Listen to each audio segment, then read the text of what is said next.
नमस्कार माझ्या लाडक्या भगिनीनो आणि बंधूंनो, एक क्षण थांबा आणि मला एक गोष्ट सांगा. तुम्ही कधी असा विचार केला आहे का की आपल्या घरात आजी आजोबा रोज संध्याकाळी देवघरात कापूर का जाळायचे? फक्त पूजा पूर्ण करण्यासाठी, की त्यामागे अजूनही एखादे मोठं रहस्य दडलं आहे का? अनेक लोकांना वाटते की कापूर जाणं ही फक्त एक धार्मिक परंपरा आहे, पण वास्तुशास्त्रात आणि आपल्या प्राचीन परंपरेत कापुराला अधिक महत्त्व दिलं गेलं आहे. असं म्हटलं जातं, घरात श्रद्धेने कापूर जाळल्याने वातावरण सात्विक होण्यात मदत होते आणि मनालाही एक वेगळी शांतता अनुभवायला मिळते. त्यामुळे हा व्हिडिओ शेवटपर्यंत नक्की पहा, कारण शेवटी मी असा एक सोपा उपाय सांगणार आहे जो अनेक घरामध्ये आजही श्रद्धेने केला जातो आणि ज्याबद्दल फार अधिक कमी लोकांना माहिती आहे. सुरुवात करण्यापूर्वी कमेंट बॉक्समध्ये प्रेमाने एकदा श्री स्वामी समर्थ असे अवश्य लिहा, कारण स्वामींचे नाव घेतले की मनाला धैर्य मिळते आणि सकारात्मक विचारांची सुरुवात होते. मित्रांनो, आपल्या घरात रोज अनेक प्रकारच्या घटना घडत असतात. कधी विनाकारण चिडचिड होते, कधी घरातील सदस्यांमध्ये छोट्या छोट्या कारणावरून वाद होतात, कधी घरात सर्व काही असूनही समाधान मिळत नाही, तर कधी मन कायम अस्वस्थ राहते. अशावेळी आपण श्रेष्ठ मंडळी एकच सल्ला देतात, तो म्हणजे संध्याकाळी देवासमोर कापूर लावा. आता तुम्ही म्हणाल, एवढ्याशा कापुरामुळे काय फरक पडणार आहे? हा प्रश्न अगदी योग्य आहे, कारण आजच्या काळात प्रत्येक गोष्टीमागचं कारण जाणून घेण्याची सवय आपल्याला नाही आहे आणि ती असायला हवी. आपल्या भारतीय संस्कृतीमध्ये कापूर हे केवळ पूजेचे साधन नाही, तर पवित्रीचे प्रतीक मानले गेले आहे. कापूर पेटवल्यानंतर ती पूर्णपणे जाळून जाते, त्यामुळे तो अहंकाराचा त्याग आणि ईश्वरप्रती संपूर्ण समर्पण यांचं प्रतीक मानलं जातं. ही भावना आपल्या मनात सकारात्मकता निर्माण करते. वास्तुशास्त्रात अशी पारंपरिक मान्यता सांगितली जाते की ज्या घरात नियमितपणे श्रद्धेने कापूर जाळला जातो, त्या घरातील वातावरण अधिक प्रसन्न आणि सात्विक राहण्यास मदत होते. अर्थात याकडे श्रद्धा आणि परंपरेचा भाग म्हणूनच पाहायला हवं. तुम्ही स्वतः एक गोष्ट लक्षात घेतली असेल, देवघरात कापूर जाळल्यानंतर संपूर्ण घरात एक वेगळीच सुगंध पसरतो. त्या सुगंधामुळे मन शांत होतं आणि काही क्षणासाठी का होईना पण मानसिक ताण कमी झाल्यासारखा वाटतो. म्हणूनच अनेक लोक पूजा संपल्यानंतरही काही मिनिटे शांत बसून प्रार्थना करतात. आणि एक विशेष गोष्ट म्हणजे आपल्या पूर्वजांनी प्रत्येक धार्मिक कृतीमागे काही ना काही व्यावहारिक कारणही ठेवलेलं होतं. घर स्वच्छ ठेवणं, देवघर स्वच्छ ठेवणं, सकाळ आणि संध्याकाळ पूजा करणं आणि त्याचबरोबर कापूर जाळणं, या सगळ्या सवयीमुळे घरात शिस्त आणि सात्विक वातावरण निर्माण होतं. आजच्या धावपळीच्या जीवनात आपण अनेक गोष्टी विसरत चाललो आहोत. पैसा कमवण्यात आपण इतके व्यस्त झालो आहोत की मनशांती मिळवण्यासाठी वेळच उरत नाही. म्हणूनच आपल्या परंपरेतील हे छोटे छोटे उपाय आजही अनेकांना मानसिक आधार देतात. मात्र इथे एक गोष्ट लक्षात ठेवणं खूप महत्त्वाचं आहे. फक्त कापूर जाळण्याने आयुष्यातील सर्व समस्या एका दिवसात दूर होतील असा कोणतेही दावा शास्त्र करत नाही. आपल्या कर्माला, प्रामाणिक प्रयत्नांना आणि ईश्वरावरील श्रद्धेला सर्वाधिक महत्त्व आहे. कापूर हा त्या श्रद्धेला अधिक दृढ करणारा एक पवित्र भाग मानला जातो. पण मित्रांनो, कापूर जाळण्याची योग्य वेळ कोणती आहे? घरात कोणत्या ठिकाणी कापूर जाळावा आणि कोणत्या दिवशी हा उपाय अधिक श्रद्धेने केला जातो, याबद्दल अनेकांना माहिती नसते आणि इथेच अनेक जण नकळत चुका करतात. आता आपण जाणून घेणार आहोत, कापूर जाळण्याची योग्य पद्धत कोणती आहे, कोणत्या दिशेने कापूर लावावा आणि वास्तुशास्त्रानुसार कोणते पारंपरिक उपाय सांगितले गेले आहेत, जे आजही अनेक कुटुंब श्रद्धेने पाळतात. त्यामुळे पुढचा भाग नक्की पहा. मित्रांनो, आता सर्वात महत्त्वाचा प्रश्न म्हणजे कापूर नेमका कधी आणि कसा जाळावा. कारण श्रद्धा असेल पण योग्य पद्धत माहीत नसेल तर अनेकदा आपण परंपरा अपूर्ण पाळतो. आपल्या घरातील ज्येष्ठ मंडळी नेहमी सांगायची की कोणताही धार्मिक उपाय करताना मन स्वच्छ असावं, विचार सकारात्मक असावेत आणि देवावर पूर्ण विश्वास असावा. ही त्या उपायाची खरी शक्ती आहे. वास्तुशास्त्रात अशी पारंपरिक मान्यता सांगितली जाते की सूर्योदयानंतरची सकाळची पूजा आणि सूर्यास्तानंतर संध्याकाळची पूजा ही अत्यंत शुभ मानली जाते. विशेषतः संध्याकाळच्या वेळी देवघरात कापूर लावून आरती केली तर घरातील वातावरण अधिक प्रसन्न वाटू लागते.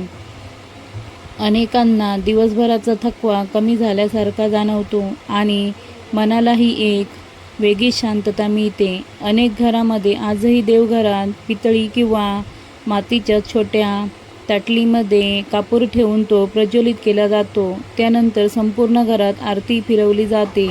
ही फक्त धार्मिक परंपरा नसून घरातील प्रत्येक सदस्याला काही क्षण देवाच्या स्मरणार्थ एकत्र आणण्यासाठी सुंदर पद्धत आहे. आणखी एक पारंपरिक समज अशी आहे की घरातील देवघर कायम स्वच्छ आणि नीटनेटके असेल तर सकारात्मक वातावरण निर्माण होण्यास मदत होते. म्हणूनच कापूर लावण्यापूर्वी देवघर स्वच्छ करणे, दिवा लावणे आणि त्यानंतर श्रद्धेने प्रार्थना करणे अधिक महत्त्वाचे मानले जाते. काही लोक विचारतात की कापूर घराच्या प्रत्येक खोलीत फिरवावा का? याबाबत वेगवेगळ्या परंपरा आहेत. अनेक कुटुंबांमध्ये आरतीनंतर कापुराचा सुगंध संपूर्ण घरात जावा म्हणून देवघरातून सर्व खोल्यांमध्ये आरती नेली जाते. यामागे घरातील प्रत्येक कोपऱ्यात मंगल भावना पोचवावी अशी श्रद्धा असते. आता एक गोष्ट तुम्ही नक्की लक्षात घ्या, फक्त कापूर लावून बाकी घर अस्वच्छ ठेवणे, सतत भांडणे करणे, कडू शब्द बोलणे किंवा चुकीचे वर्तन करणे यामागे कोणताही धार्मिक उपाय पूर्ण होत नाही. कारण जिथे प्रेम असते तिथेच देवाचा वास असतो असे आपल्या संतांनी सांगितले आहे. अनेकांचा असा अनुभव येतो की घरात रोज प्रार्थना सुरू केल्यानंतर आणि कापुराची आरती नियमित केल्यानंतर घरातील वातावरण अधिक शांत वाटू लागते. याचे एक कारण म्हणजे सर्वजण काही क्षण एकत्र बसतात, देवाचे नाव घेतात आणि मनातील नकारात्मक विचार बाजूला ठेवण्याचा प्रयत्न करतात. जर घरात सतत तणाव जाणवत असेल तर संध्याकाळी दिवा लावल्यानंतर स्वामी समर्थांचं नामजप करा. त्यानंतर श्रद्धेने कापुराची आरती करा आणि काही मिनिटे शांत बसा व प्रार्थना करा. हा उपाय अनेक स्वामी भक्त आजही श्रद्धेने करतात.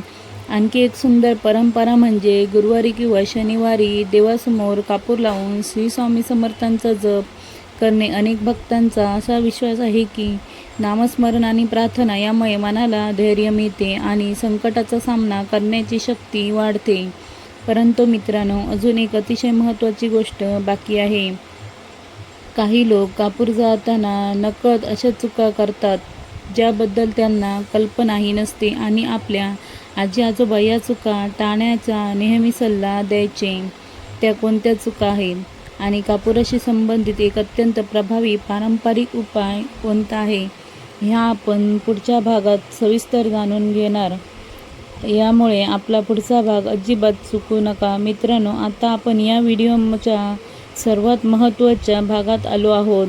कारण अनेक लोक श्रद्धेने कापूर जाळतात पण काही छोट्या चुका नकळत करत असतात आणि त्या टाळल्या तरच पूजेचा खरा भाव टिकून राहतो. सर्वात पहिली गोष्ट म्हणजे कापूर लावताना घाई गडबड करू नका. पूजा ही कर्तव्य म्हणून नव्हे तर भक्तिभावाने करा. 2 मिनिटे का होईना पण पूर्ण मनाने देवाचे स्मरण करा. कारण देवाला वस्तूमध्ये आपल्या मनातील श्रद्धा अधिक प्रिय असते. दुसरी गोष्ट म्हणजे देवघर किंवा पूजा करण्याचे ठिकाण स्वच्छ असणे अत्यंत महत्त्वाचे आहे. आपल्या शास्त्रामध्ये स्वच्छतेला देवत्वाला आधार मानले आहे. यामुळे कापूर लावण्यापूर्वी देवघर स्वच्छ करणे, दिवा लावणे आणि त्यानंतर कापुराची आरती करणे ही सुंदर परंपरा आजही अनेक घरामध्ये पाळली जाते. तिसरी गोष्ट म्हणजे कापूर जाळताना मनात कोणाबद्दल राग, द्वेष, मत्सर किंवा सुडाची भावना ठेवू नका. कारण अशा भावनांमुळे मन अस्थिर राहते आणि प्रार्थनेचा खरा आनंद मिळत नाही. आपल्या संतांनी नेहमी क्षमा, प्रेम आणि दयेला सर्वात मोठा धर्म मानला आहे. अनेक ज्येष्ठ मंडळी सांगतात की संध्याकाळी देवासमोर दिवा किंवा कापूर लावल्यानंतर काही मिनिटे श्री स्वामी समर्थांचा जप करा. त्या काही क्षणामध्ये मोबाईल दूर ठेवावा, मन शांत ठेवावं आणि फक्त देवाच्या चरणी स्वतःला अर्पण करावं. अशा साध्या सवयीमुळे मनाला मोठा आधार मिळू शकतो. आता एक महत्त्वाची गोष्ट लक्षात ठेवा, कापूर हा कोणताही जादू उपाय नाही किंवा तो लावला आणि एका रात्री सर्व समस्या संपल्या. आणि आपल्या जीवनात यश मिळण्यासाठी चांगले कर्म, प्रामाणिक मेहनत, योग्य निर्णय आणि ईश्वरावरील अढळ श्रद्धा या चारही गोष्टी तितक्यात आवश्यक आहेत. कापूर हा त्या श्रद्धेचे प्रतीक आहे. मित्रांनो, आपल्या पूर्वजांनी प्रत्येक परंपरेमागे काही ना काही चांगला संदेश ठेवला आहे. कापूर पूर्णपणे जळून स्वतःचे अस्तित्व संपवतो आणि आपल्याला शिकवतं की अहंकार सोडून नम्रतेने जगायला शिका, प्रेमाने बोला, इतरांना मदत करा आणि देवावर विश्वास ठेवा.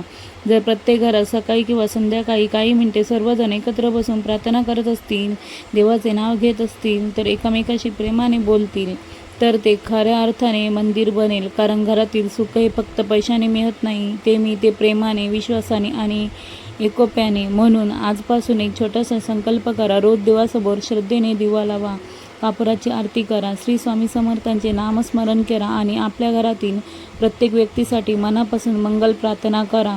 कदाचित या छोट्या सवयी तुमच्या आयुष्यात मोठा सकारात्मक बदल घडवून आणतील.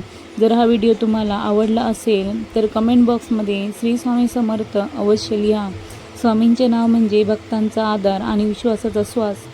हा व्हिडिओ आपल्या कुटुंबियांना, मित्रांना आणि प्रत्येक स्वामी भक्तांपर्यंत नक्की पोचवा. कारण एखादी चांगली माहिती तुमच्या आयुष्यात आशेचा किरण ठरू शकते.